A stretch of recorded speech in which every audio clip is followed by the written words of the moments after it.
Welcome, welcome everyone. This is the Psychology of Wellbeing course. My name is Joe Sirgy. I communicated with you by email. And we'll go through the essentially 10 webinars.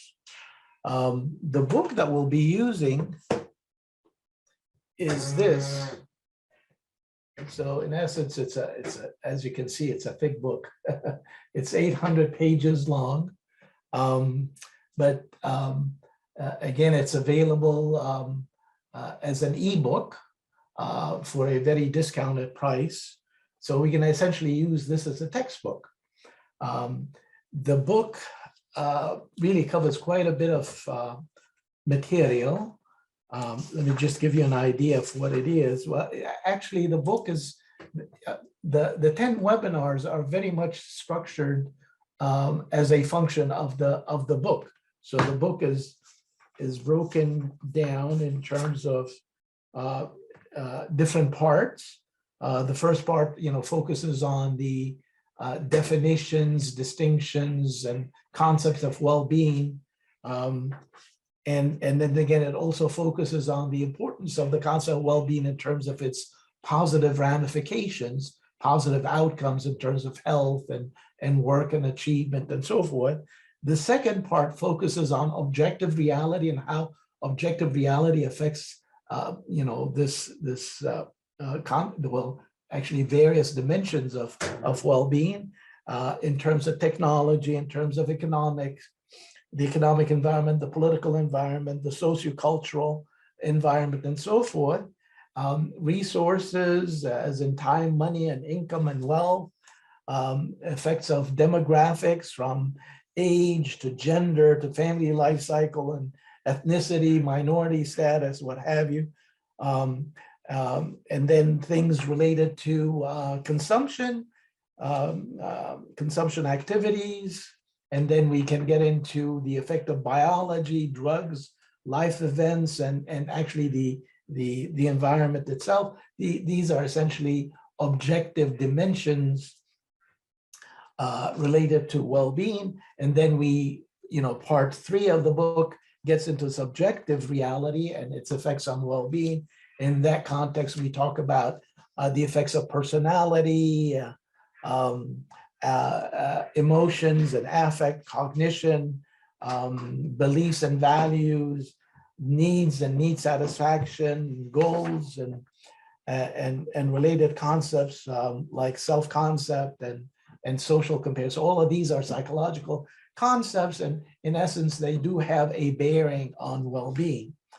And then part 4 of the book gets into life domains. So in that context, we talk about well-being in terms of work well-being, residential well-being, material well-being, or what you might call economic well-being, social, family, and marital well-being, health well-being, leisure well-being, and other types of well-being in other domains like spiritual well-being and political, environmental, and so forth. These are essentially segments in people's minds related to certain dimensions of quality of life and well-being, and they are affected by a host of factors, and we need to understand the research behind those. Then part 5 of the book gets into population segments, so we get to talk about the well-being of women, the well-being of children and youth and older adults, and specific countries, talking about countries, what's happening in Ukraine right now and the well-being of their population. We'll talk about that shortly.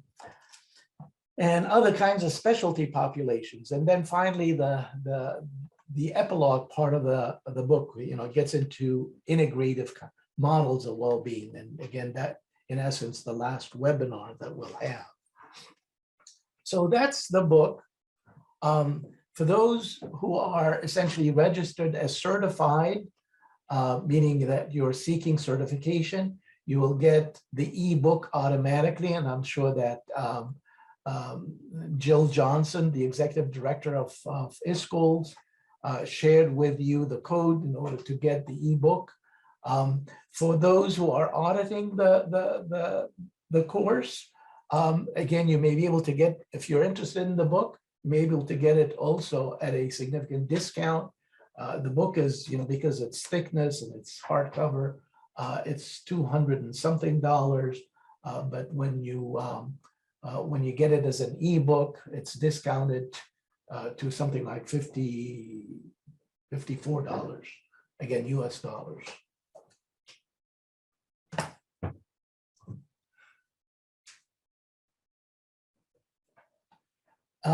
I have a course website, and I've communicated that to you by email, and I gave you the password, the user ID, as well as the password for accessing the website. So what I'll be doing is we're going to be posting the PowerPoint slides on the course website, as well as I'm going to share those with you by email. But in addition, in the course website, I have not only the course syllabus, but I will have the videos every time we're done with a webinar. It will be posted on the course website, and I guess if it's, I may be able to share it with you by email if it's not large enough. That's the reason why I'm doing it on the course website, is because, again, if it's very large, then I'm not going to be able to email it to you. So it depends on the size of the video recording. The only difference between an audit and a certification, of course, is that you'll get the same information. But for those of you who want to be certified, right after each webinar, I'll send you a list of essay questions, and you would respond accordingly.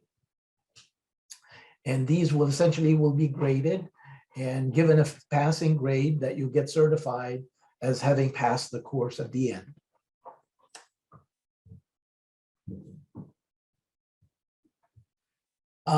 Before we go on,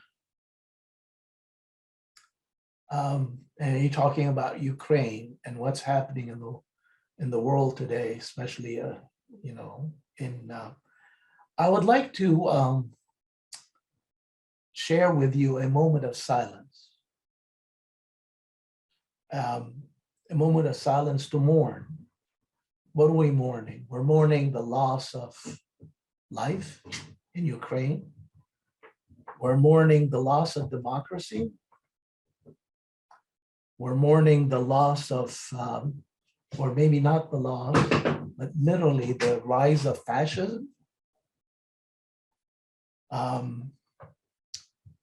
We're mourning a major setback to civilized society. And ultimately, we're mourning a major impediment to human well-being. So have just a few seconds, maybe 1 minute of silence, that we can share our thoughts about this incident.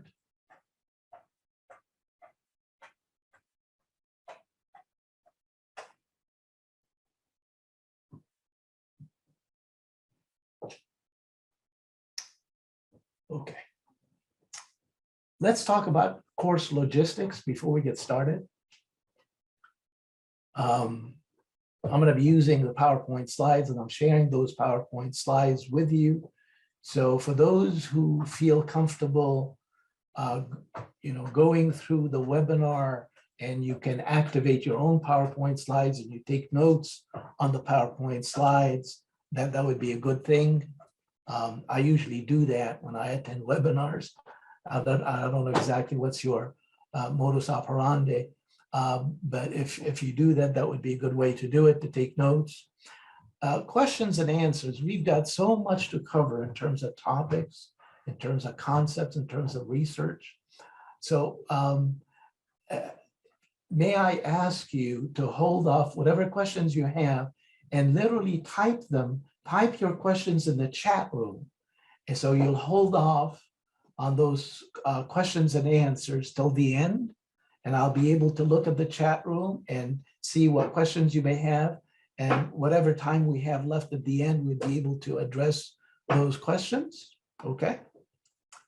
We're going to have a 10-minute break right in the middle of this. I'm sure that it's going to get a little tiring listening to me and what I have to say about the research on well-being. But so we'll have a 10-minute break right in the middle of the first webinar.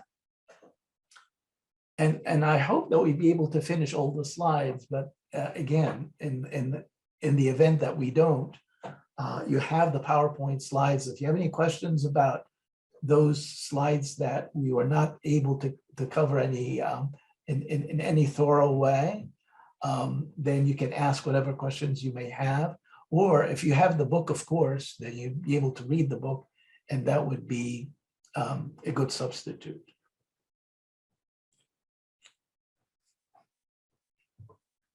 Okay.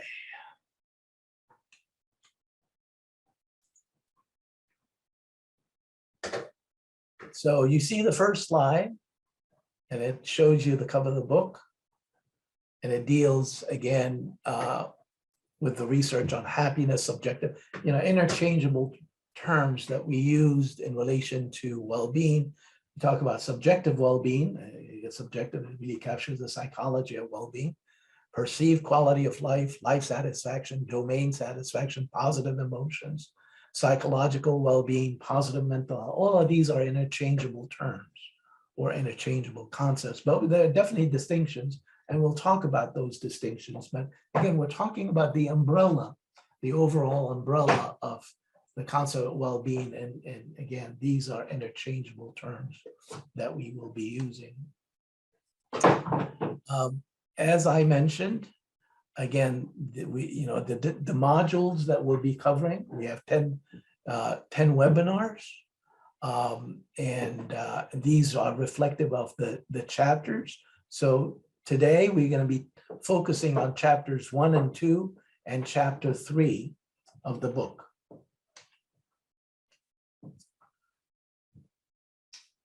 Okay. I have my dog in my office. How would I get him out? Because he's chewing on a bone, and the bone is making quite a bit of noise. Just one second. Come on. Out.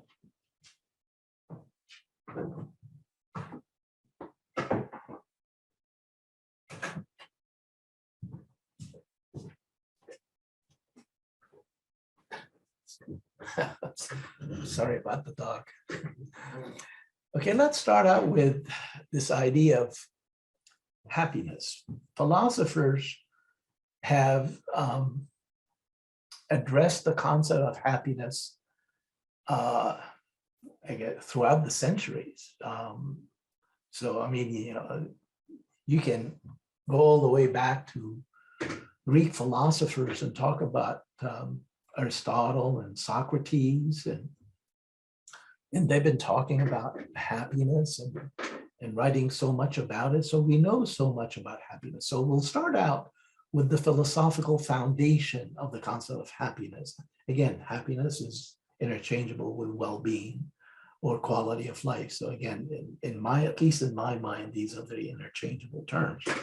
But nevertheless, philosophers usually use the word happiness much more than psychologists. So let's start out with that, because what psychologists have done in terms of treating the concept of well-being is they use the philosophy of well-being as a foundation to develop the different constructs of well-being, psychologically speaking. So understanding the philosophical basis is very important.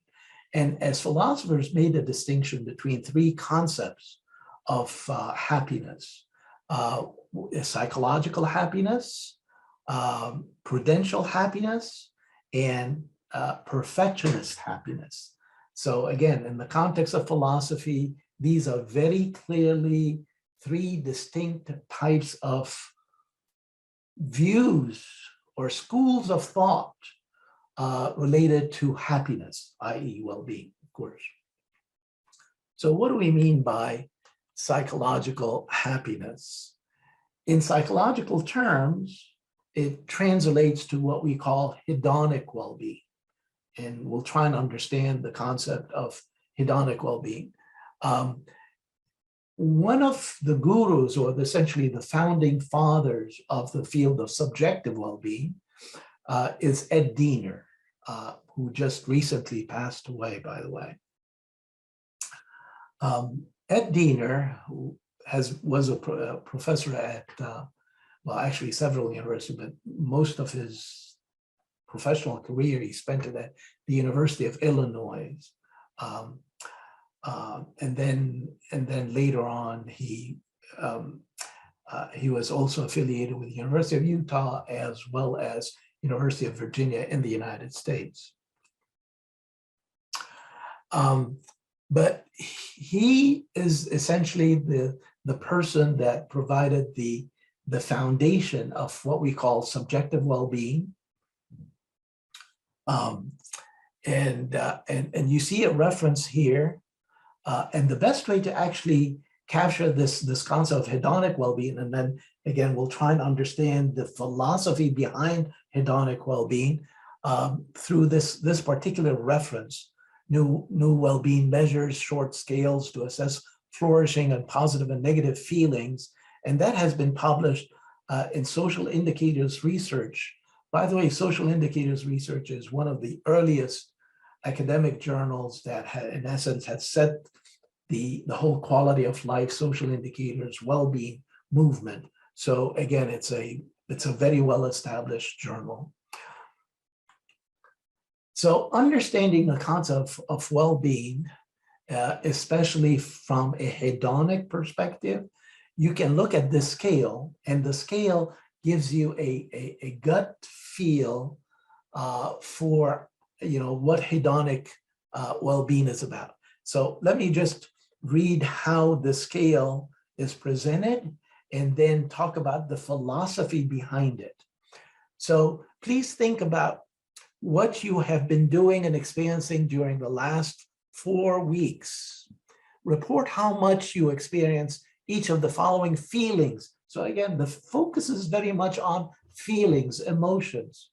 Using the scale below, for each item, select a number 1 to 5 and indicate that number on your response sheet. So again, the rating scale is very much what we call a frequency scale. It goes from very rarely or never all the way up to very often or always. So it's frequency, right?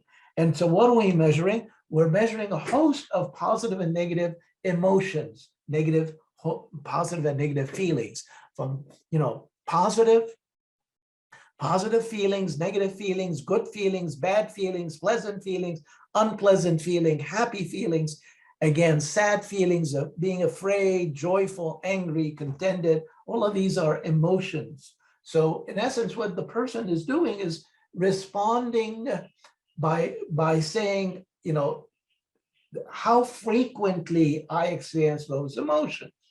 And the idea then is to capture this idea of hedonic well-being is you sum all the scores related to those positive feelings, and the positive feelings, as you can see from the slides, would be positive, good, pleasant, happy, joyful, and contented. So you sum those scores related to the frequency scores related to those positive emotions, and then you do the same thing with the negative emotions. And in the context of negative emotions, these are negative, bad, unpleasant, sad, afraid, and angry. So you sum those frequency scores there, and then you come up with what we call an affect balance. So you subtract one from the other. In essence, that gives you a balance. So the idea is that you feel happiness if you express a lot more positive feelings than negative feelings, right?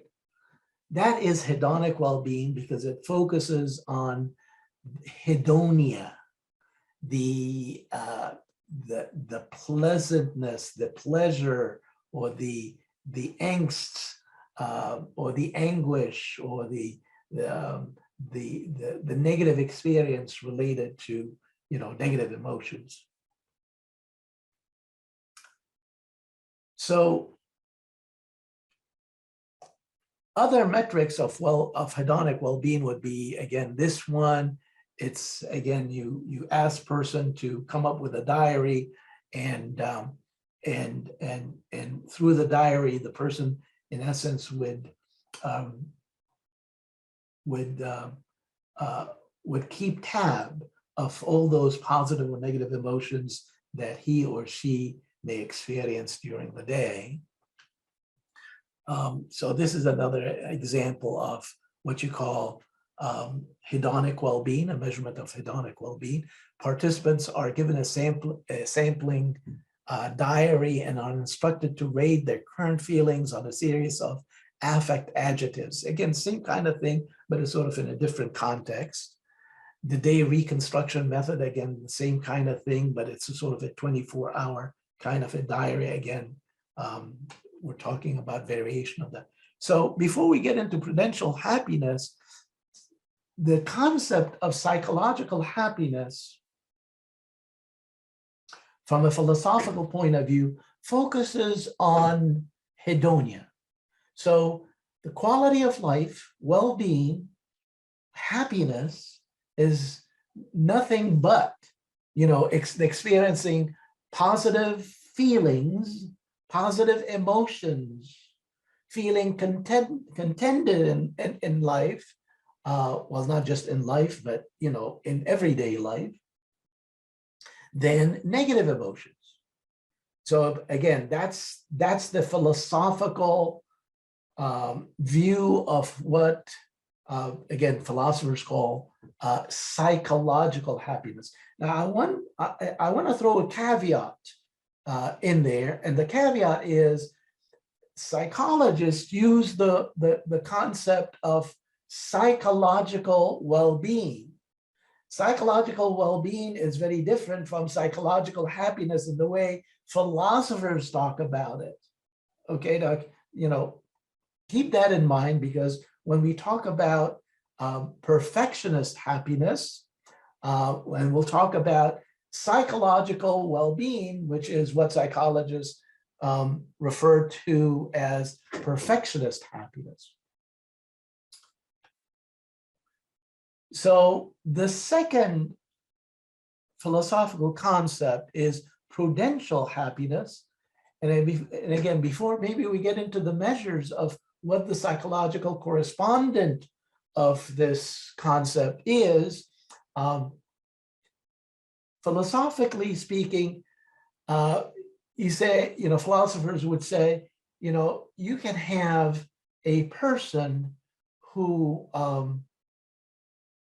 may experience a lot of positive feelings, but may not necessarily be happy in life.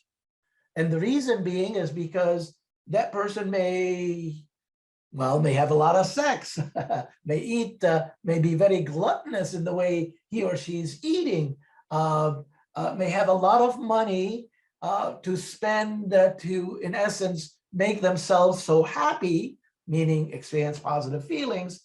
But nevertheless, philosophically speaking, that is not what happiness truly is. So philosophers who countered that, you know, hedonia is not really a good way to view well-being or happiness, but it is what you accomplish in life. What's the good life? And what have you done in your life to make you feel that you have contributed to yourself, to your family, and possibly your community?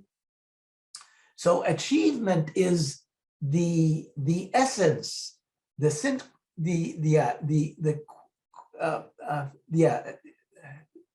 literally the imperative of what happiness is.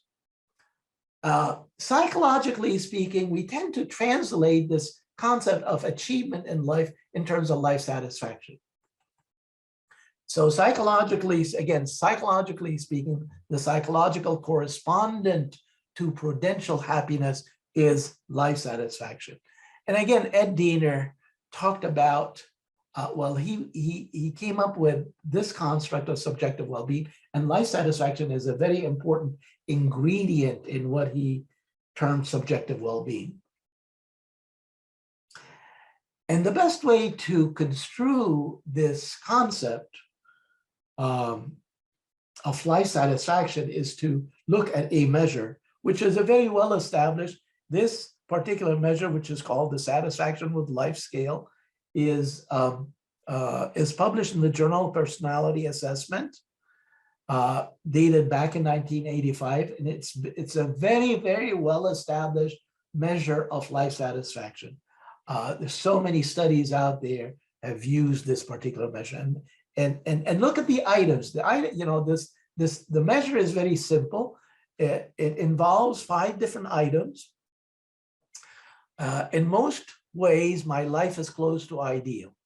So what you do is you measure that on a what you call a Likert life scale, a Likert type scale, which is strongly disagree all the way up to strongly agree. And if you agree with a statement like this, that means that you have quite a bit of, you're satisfied with your life.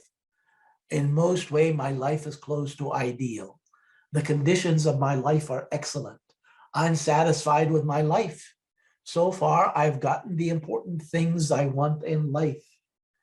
If I could live my life over, I would change almost nothing, right?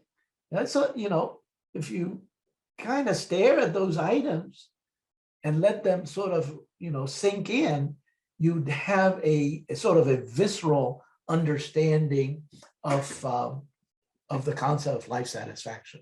And that is what prudential happiness is, philosophically speaking. So again, the psychological correspondent is life satisfaction. There are, of course, other metrics of life satisfaction, that have been used in in what you call large-scale surveys. And this particular item is very popular.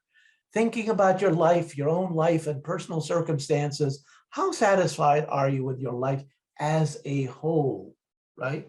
And the response scale is from extremely dissatisfied to extremely satisfied. And that is a very, very, very popular item in many large-scale social surveys. An offshoot of this life satisfaction business is what we call domain satisfaction. So the idea then is that how satisfied you are with your life at large is very much a function of how satisfied you are with different life domains. So if you're satisfied with life domains like your standard of living, your health, what you have achieved in life, personal relationships, safety, community, spirituality, again, these are life domains. And if you feel satisfied with your life domain, it's very likely that you feel satisfied with your life overall. And there's many studies, much research that has demonstrated the predictive validity of this type of scale on other types of global life satisfaction scales, like the one we just like this one here, thinking about your own life and personal circumstance, how satisfied you are with your life as a whole, right? Now that is what you would call a global measure of life satisfaction. So the domain, which we'll talk, domain life satisfaction tend to predict overall life satisfaction. And again, that has been very well established in the quality of life well-being literature. Okay, let's move on to talk about perfectionist happiness. And perfectionist happiness is a sort of a very different concept. Perfectionist happiness Well, again, philosophy would say, um, think about a criminal. A criminal may amass so much resources, and again may be happy with, let's say he was sort of the best mobster or the best gangster in town. So from an achievement point of view, he feel like he has life satisfaction, and from a hedonic point of view, again, he feels a lot of positive emotions. But what is he contributing to society? A criminal is a criminal, right? And therefore, when we're talking about personal growth and development and the extent to which a person becomes mature and contributes to not only himself and his personal development, but also outcomes that are beneficial to the community and society at large, then this is where we're getting into what we call perfectionist happiness, right? Perfectionist happiness. A very different concept, philosophically speaking. And again, the respective psychological concept that we have been dealing with to capture this, what we call perfectionist happiness, is, again, psychological terms, eudaimonia. Although eudaimonia comes from, it dates all the way back to Aristotle, because Aristotle is the one who came up with the concept of eudaimonia, the good life in terms of being virtuous, being brave, being compassionate, being forgiving, and so forth. That is the essence of eudaimonia. Sometimes it's hard to pronounce. This is, again, if you're having a hard time pronouncing eudaimonia, talk about it in terms of psychological well-being. And psychological well-being, the first person who have sort of captured this idea of eudaimonia, philosophically speaking, in psychological terms, is Carol Reif from University of Minnesota. And that was the seminal article that you can see from this reference. Happiness is everything, or is it? Exploration and the meaning of psychological well-being, published in one of the, again, the most elite journals in psychology, which is, of course, the Journal of Personality and Social Psychology, all the way back in 1989. So it is a seminal article by Carol Reif. And what she talked about in terms of psychological well-being is at least these 5 dimensions. And that is a person who experience well-being in a eudaimonic sense, right? Perfectionist happiness sense, could be characterized in terms of those 5 dimensions. That person is autonomous, has positive relations with others, feel a sense of mastery in relation to the environment, his or her environment, experiences personal growth, and that person has a purpose in life. So I have in those slides some examples of items, psychological items that would capture those 5 dimensions in terms of autonomy, like, I'm not afraid to voice my opinions, even when they are in opposition to the opinions of most people. Well, the person will endorse an item like this is likely to be autonomous, right? Would score highly on autonomy. I have confidence in my opinions, even if they are contrary to the general consensus, right? Autonomy. How about positive relations with others? Things like, items like, most people see me as loving and affectionate. I enjoy personal and mutual conversation with family members or friends, right? So you get the gist of what positive relations with others. Environmental mastery, the extent to which the person exert influence over his or her environment. I'm quite good at managing the many responsibilities of my daily life. that person has control, right? I generally do a good job of taking care of my personal finances and affairs. I am good at juggling my time so that I can fit everything that needs to be done. Again, a person that would endorse those kinds of items would score highly on what we call environmental mastery. Personal growth. I think it is important to have new experiences that challenge how you think about the world. I have the sense I have developed a lot as a person over time. Again, personal growth. Purpose in life. I am an active person in carrying out the plans I set for myself. I enjoy making plans for the future and working to make them a reality.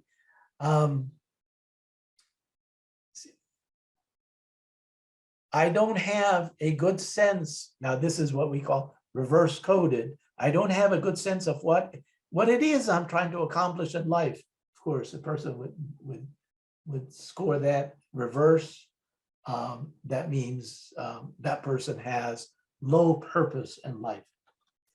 But that would give you an idea, again, what purpose in life is by focusing and understanding what those measurement items are.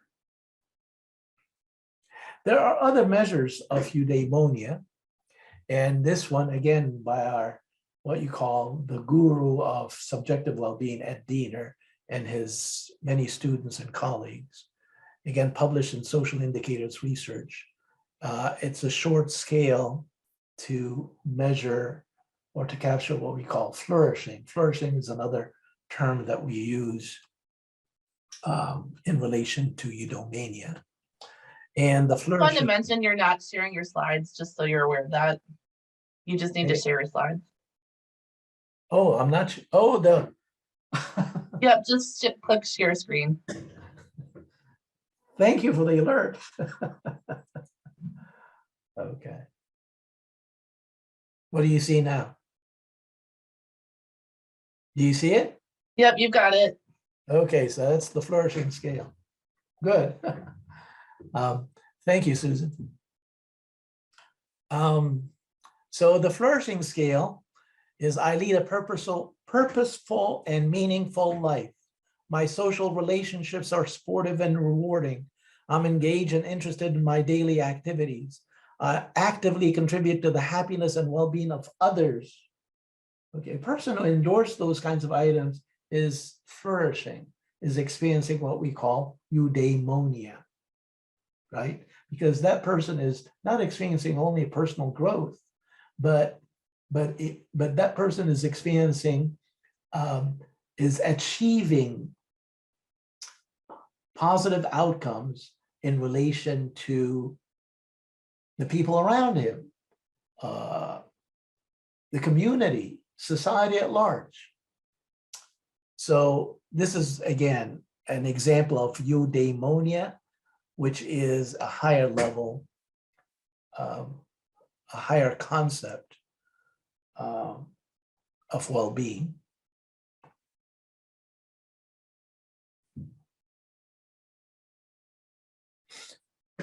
So as you can see, well-being can be construed in terms of different levels of analysis, from the micro level to the macro level, and the most macro level we talked about in the context of eudaimonia and social well-being.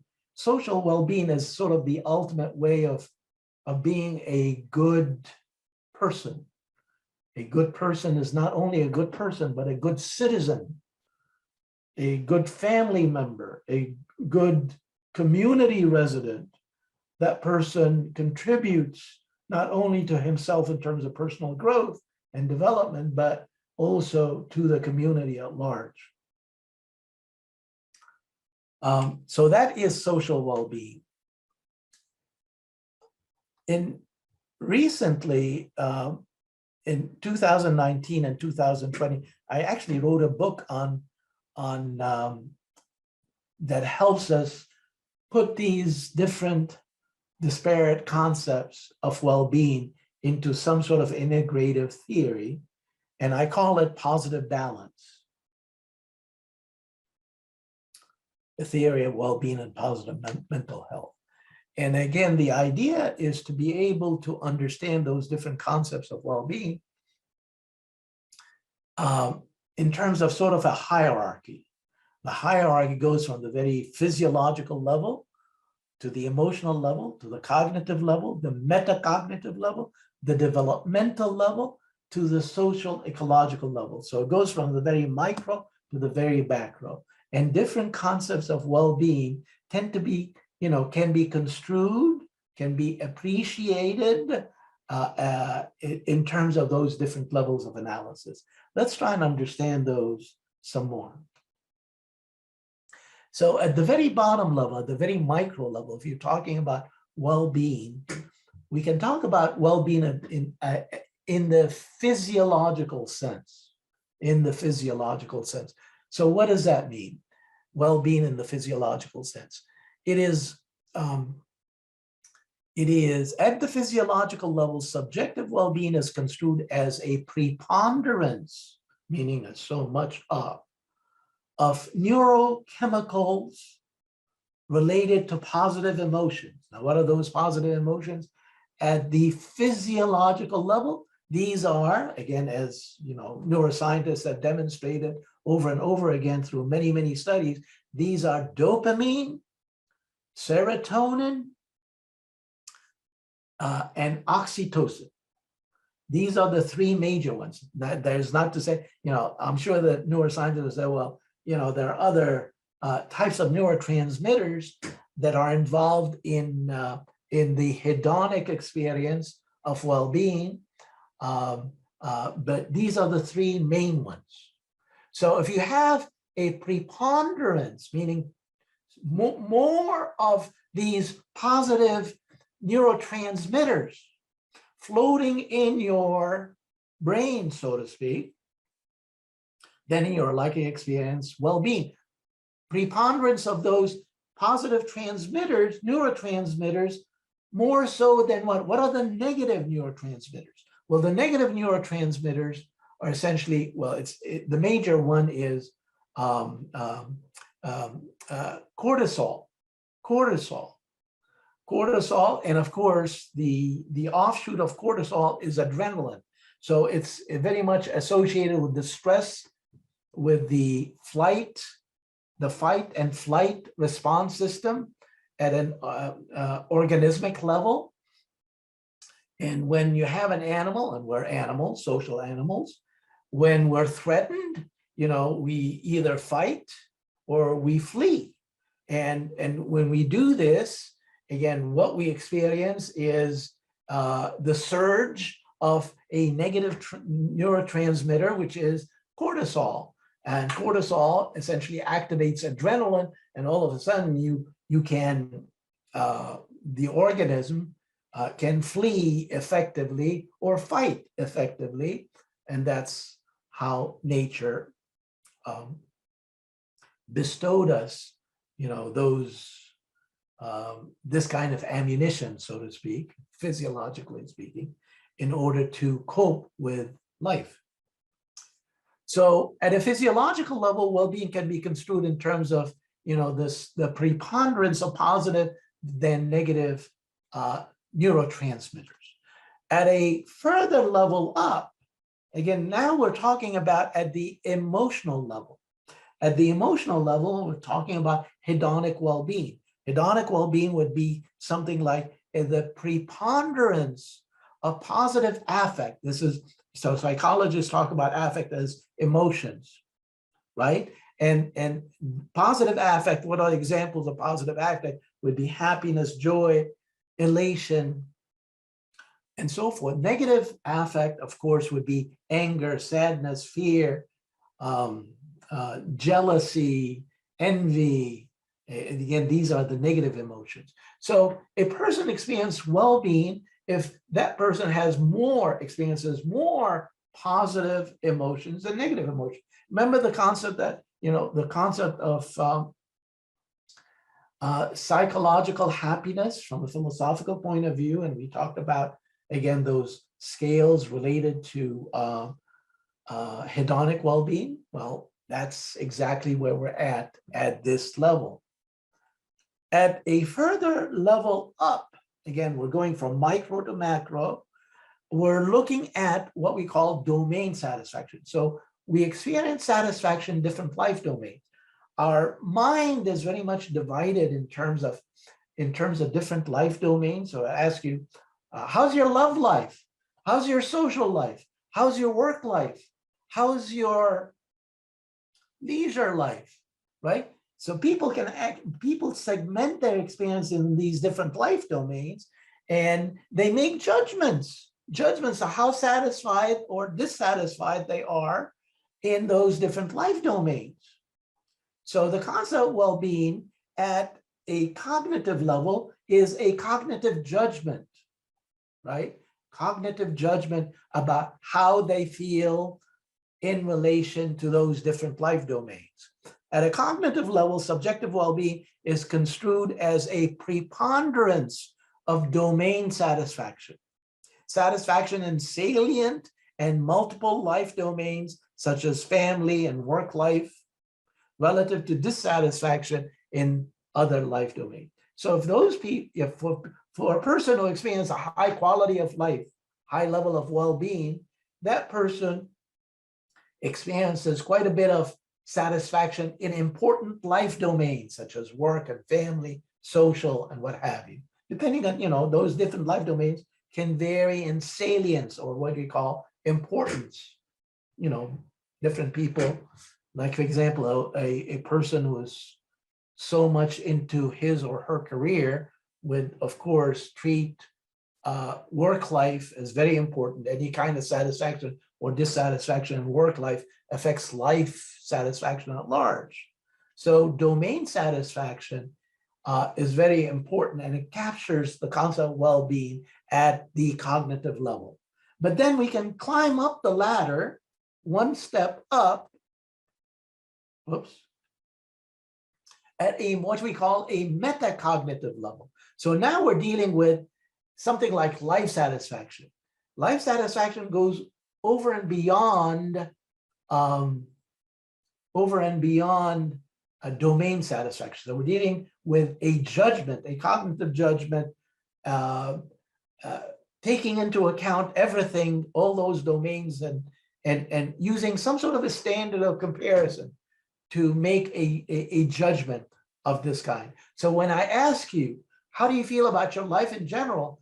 It's very likely to say, well, I feel happy, but I feel happy compared to my family members or my associates, or compared to my neighbors, or compared to, again, people in my age range, right? So the cognitive judgment is always relative to some sort of a standard of comparison. So if you make those kinds of judgments and you have a preponderance, right, of making those kinds of judgments, and these judgments become, they reflect satisfaction with life more so than dissatisfaction with life, then it's very likely you will be treated as, you have a higher level of quality of life than those people who would make those other kinds of judgments. So this is what we're talking about well-being at the metacognitive level. At the developmental level, now you're looking at a lifespan. And when you're looking at a lifespan, the concept of well-being takes a different form. And the definition that I came up with is as such. At the developmental level, subjective well-being is construed as a preponderance of what? Positive psychological traits like self-acceptance, personal growth, purpose in life, environmental mastery, autonomy, and positive emotions with positive relations with others. These are more enduring, much more trait-like characteristics. They are not ephemeral in the sense that they are transitory.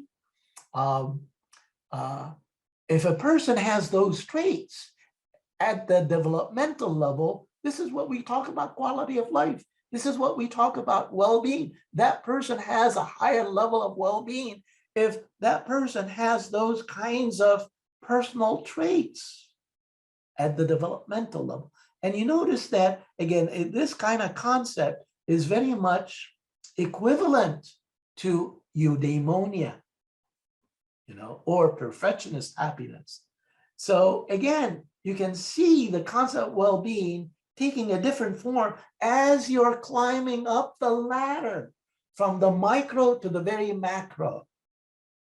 But at the very macro is what we call social well-being, which is different from, again, being satisfied in your social life.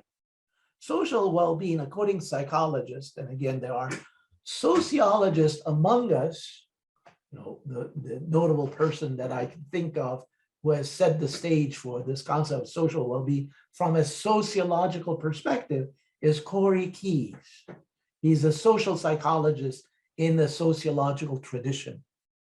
And he defined it, and the way I used his ideas to, again, articulate the concept of well-being at the social ecological level is, at the social ecological level, subjective well-being is construed as preponderance of perceived social resources, social acceptance, social actualization, social contribution, social coherence, and social integration relative to other social things as constraints in the form of social exclusion, ostracism, and the like.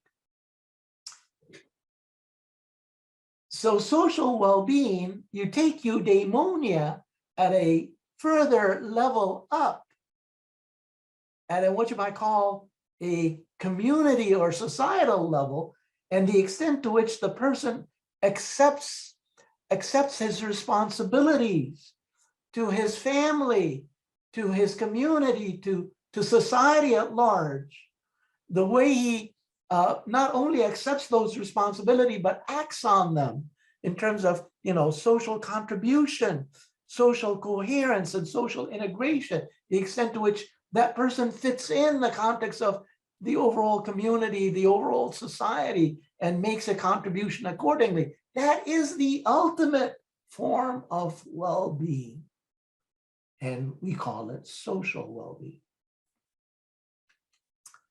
So, and at least in my mind, I was able to put together, again, those well-being concepts and order them in a model. And I was able to explain the connection between, how well-being at the physiological level explains or contributes to emotional well-being, cognitive well-being, metacognitive well-being, developmental well-being, and socio-ecological types of well-being. So you see those arrows that go up, and then how those arrows, different levels of well-being contribute, in a hierarchical fashion, downward as well as upward. So in my book on positive balance, I explain these links or these connections in some detail. So that's the gist of the three philosophical views of happiness. Let's take a 10-minute break now, and then the next thing is that we'll talk about the consequences of happiness. Why is happiness, or the concept of well-being, so important in every discipline, from economics, political science, psychology, to you name it? We'll talk about why the concept of well-being is important, because it has those positive ramifications. Let's take a break, okay? I'll see you in 10 minutes. Okay, can we reconvene? Um, Great. So what are we doing? Okay, so we're, by the way, can you see my slide uh, that says consequences of happiness? Do you see this? Okay, great.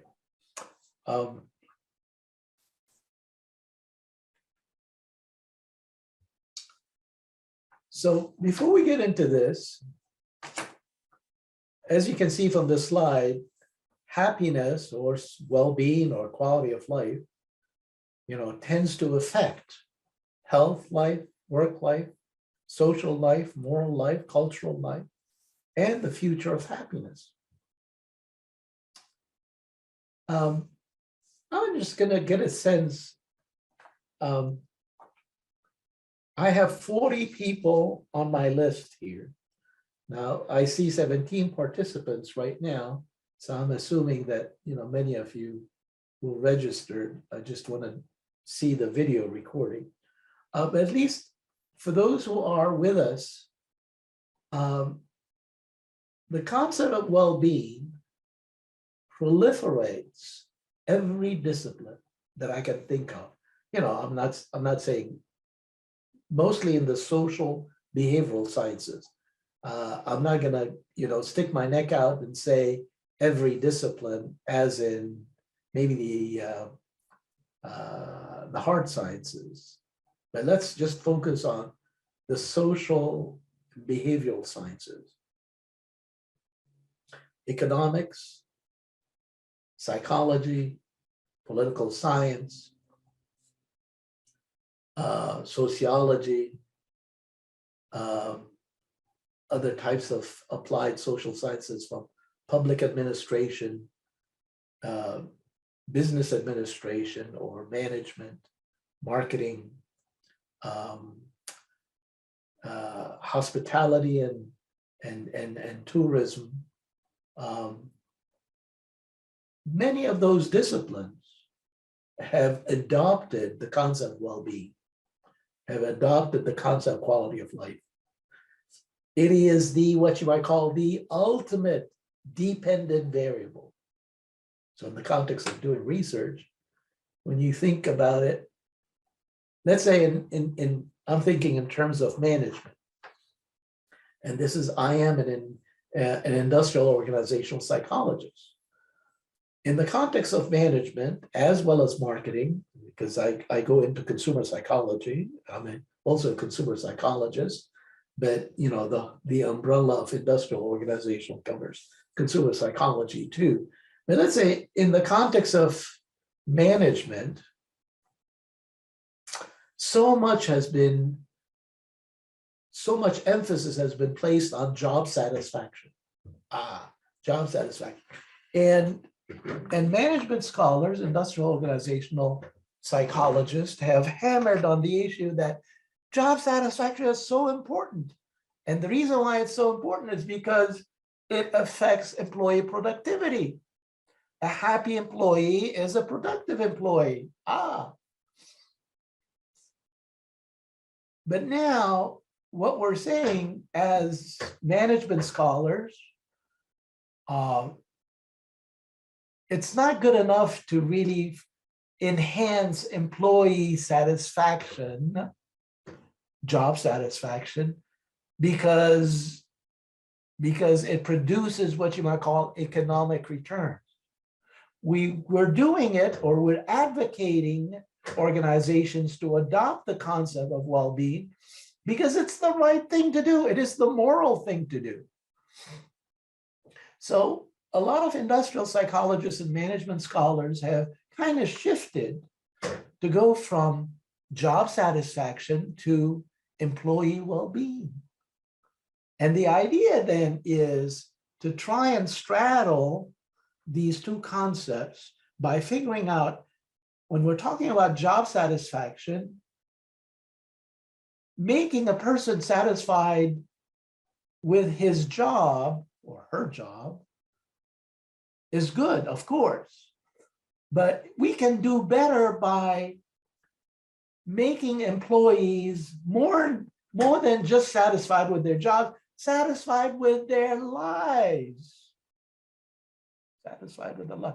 So what we're doing is we're trying to bridge the gap between job satisfaction to employee well-being, or again, in that context, it would be life satisfaction.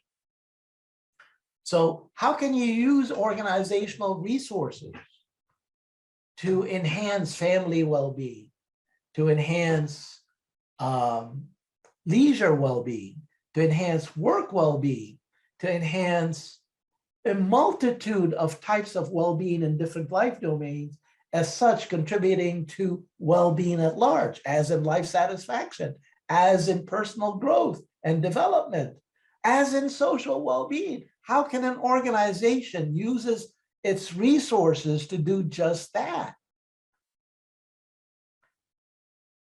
The concept of well-being is so powerful, and it is guiding so much research in so many different disciplines. But I'm just giving you an example of what's happening in management, human resources, industrial organizational psychology.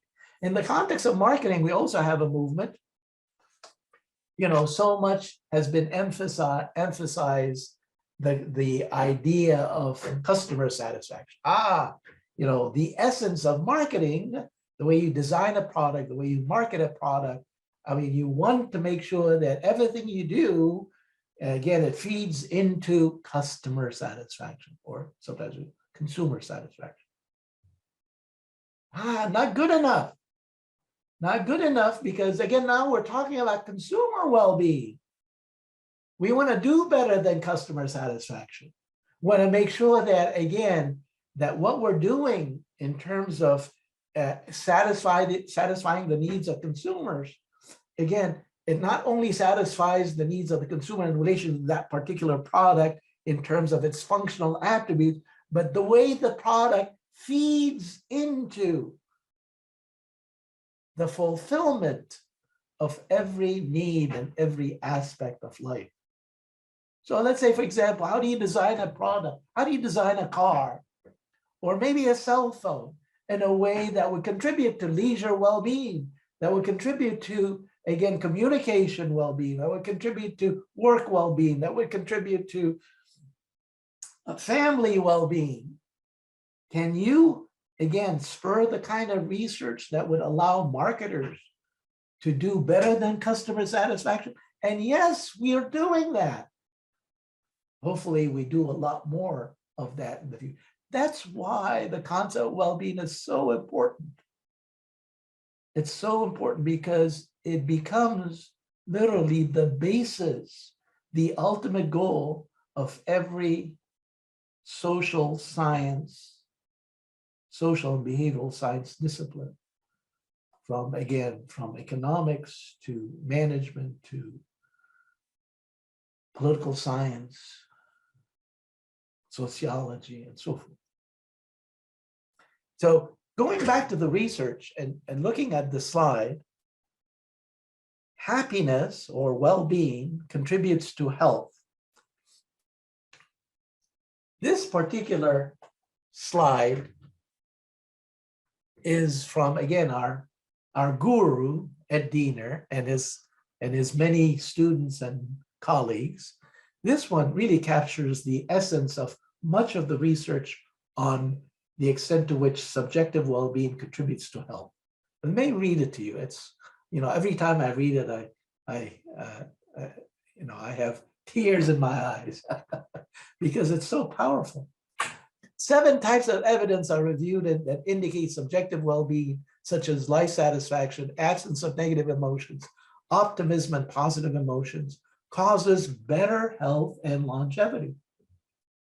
For example, prospective longitudinal studies of normal populations provide evidence that various types of subjective well-being, such as positive affect, predicts health and longevity, controlling for the health and socioeconomic status at baseline.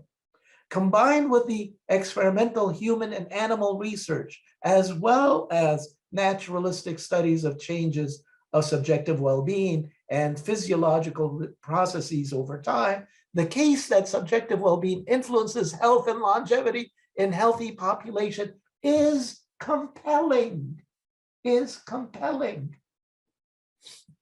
However, the claim that the subjective well-being lengthens the lives of those with certain disease, such as cancer, remains controversial. So this is where we draw the line. We're not saying that, again, if you're happy, then that's the cure for all kinds of disease. No, there is no evidence, at least at this time, to suggest that, again, being happy would help you cure cancer. No, that's where you draw the line, right? It is controversial.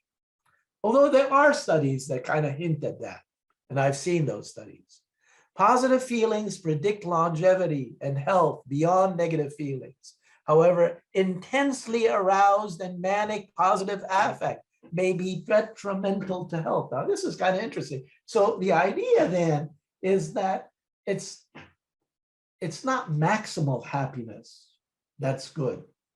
You don't want to make a person happy 100%. There is balance. Moderately happy is the thing to focus on. And the reason being is because in psychopathology, some of you may understand the concept of bipolar disorders. Again, a person who fluctuates between mania and depression. Goes like that, right? So if a person is in the manic state, well, that person is very, very, very happy, very, very, very excited. Is that person truly happy?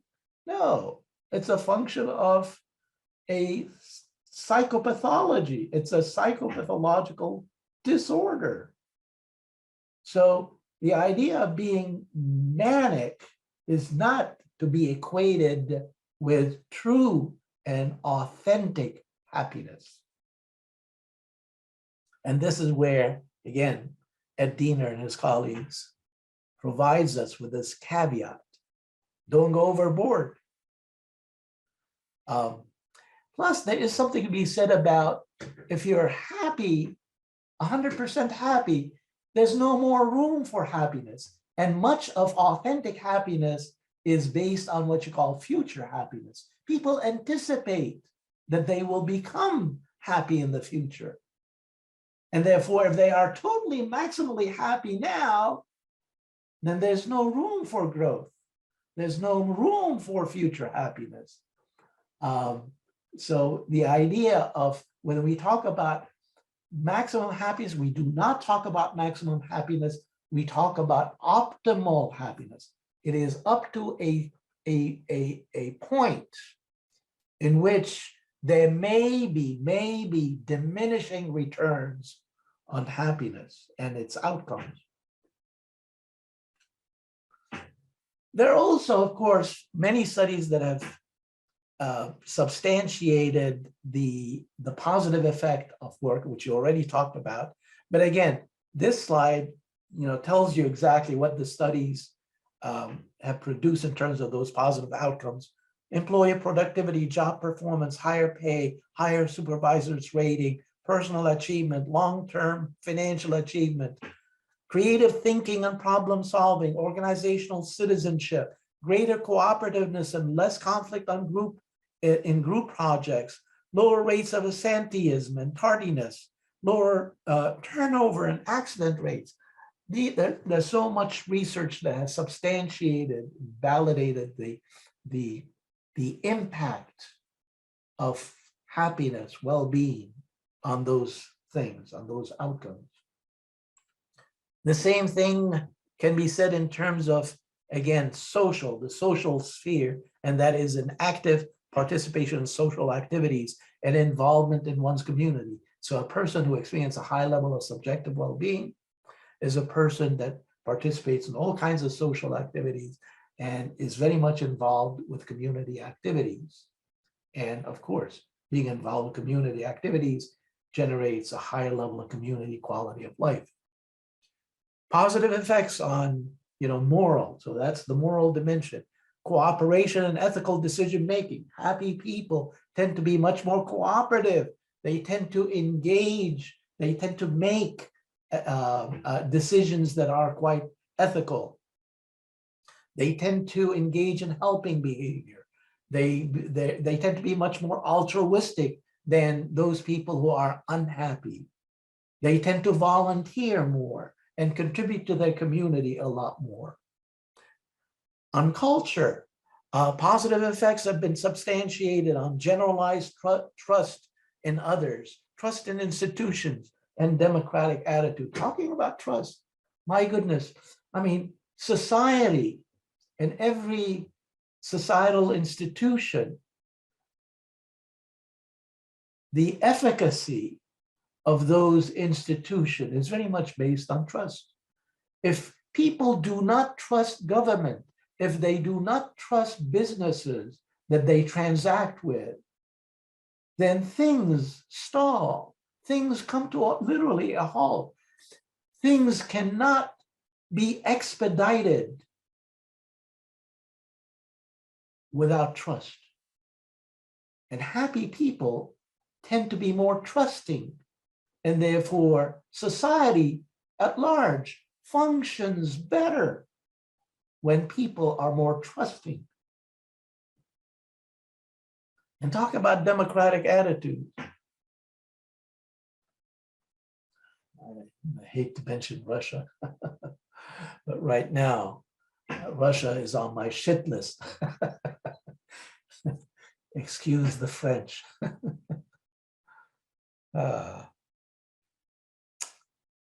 Well, no, let me rephrase that. Putin is on my shit list, not the Russian people. There are many Russian people that are much more democratic and yeah. Future happiness. Future happiness is also, so, talking about wealth. When you have money, you make money, right? You have wealth, wealth begets more wealth. Same thing with happiness. If you're a happy person, it's very likely that you will be happy in the future, or maybe you're likely to be more happy, happier, right? Your well-being is likely to increase as a function of your current level of happiness. If you're miserable, it's likely to spiral down. If you're happy, then it's very likely to spiral upwards. And there's much research that substantiate this idea of a spiral upward happiness. But also in the clinical psychology literature, psychopathology, is that when a person becomes depressed and things go bad, things get worse and they spiral downwards all the way up to, well, very bad outcomes. Okay, well, I think we can stop at that. So next time, what we'll do in the next webinar, we'll start talking about objective reality and its effects on happiness. And this is what we're going to talk about, the effect of demographics as an age or gender or marital status. We'll talk about the effect of technology, the political systems. There are a lot of objective aspects of reality that impacts our feelings of well-being, whether it's hedonic well-being or again, prudential well-being or perfectionist types of well-being. So we'll talk about all of that next time. And in the meantime, what we'll do is, for those, I'm going to post the recording on the course website. And again, if it's manageable, I may be able to send the recording through email for those people who are not attending, at least didn't get a chance to attend this time. And for those who are taking the course for certification, I'm going to be communicating with you personally and privately. I will send you those essay questions, and I will ask you to ponder on those questions and to deliver a response by the before next the next webinar, which is next Tuesday, same time. Okay. Okay. Well, it's good to see faces and good to meet you. I already communicated with some of you by email. And we'll go to the next webinar and wish you well. Bye now.